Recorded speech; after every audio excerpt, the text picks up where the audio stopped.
Dalton's law says that the sum of the partial pressures of all the vapors in a vessel equals the total pressure exerted on the vessel. Interpret this in terms of molecules and forces. So this is a good example of where the kinetic theory of gases and the overall kind of picture of it has explanatory power of something else. Dalton's law is commonly stated in chemistry textbooks, so you might learn about it in a chemistry class.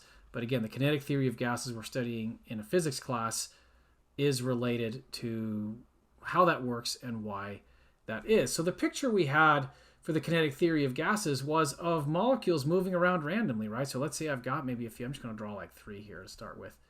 3 molecules, right?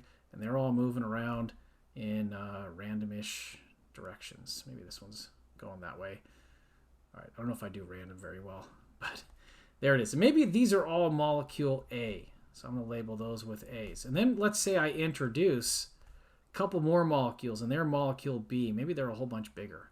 Let's make a really large molecule B here. And then here's another. We just put 2 of them in there because my imagination is not bigger than 2 right now. So they also have random directions and random amounts of velocity as well. Maybe a little bit less since they're more massive. If they're in thermal equilibrium with the walls and maybe with the other gas molecules, that would actually make sense. But how do we get Dalton's law out of that? Well, it says that the sum of the partial pressures, right? Well, the partial pressure is what pressure would be there if you removed other types of molecules than the one you're interested in, right? So if I said partial pressure of molecule A, I'd have to remove the 2 molecule B to figure out what that is. And that, from the kinetic theory of gases perspective, those pressures I would be talking about would really result from the collisions done over, or averaged over time that molecule of type A is having with the walls of the vessel. The partial pressure for molecule B would be the actual pressure when I removed molecule A and would result from the collisions that molecule of type B is making with the walls. It makes sense that as long as these two are not really affecting each other, which part of the whole picture of the kinetic theory of gases is that it's really rare, if not totally impossible, that these molecules ever get close enough to actually interact with each other. They're really just bouncing around off of the walls.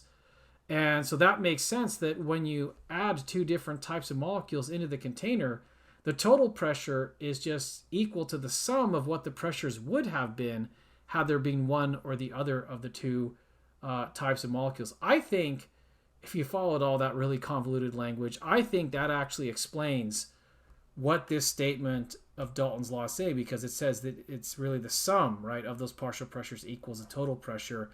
I just said that in a more complicated fashion. I'm sure this slide is going to say that far more simply than I just did. It says each partial pressure describes the macroscopic force effect of the collisions of that type of molecule with the vessel walls. It makes sense that the sum of the forces, and therefore pressures, associated with each type of molecule should equal the total force, and therefore total pressure.